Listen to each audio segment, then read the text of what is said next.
inaan baa bari gabar amaanay markaasuu yiri inay yahay dhexdiya laafihi iyo dhererka joogaaga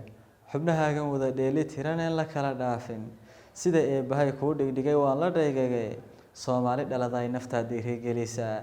dhigta maqalkayga caawisiyo dhuuxa inankayga sida dhaayahaygo kala aad igu dheer tahay isma dhaafno ruux loo dhintiya dheeman baa tahay dabeetana inantii baa u soo jawaabtay moogta markaasay tiri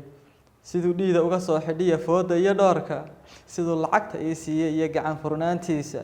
hayligu istabiibtiya markuu wadayo baabuurka naaguhu siday uga helaan garacsanaantiisa ragga siduu laayay ninka geesinimadiisa siduu feerka ugu booba iyo geestada iyo laaga gabigiisa oo idilba waa laga masayraaye markuu kabaha soo baalashtuu laami soconayo timahana shanlaysto garhkiiyo shaarubaha xiirto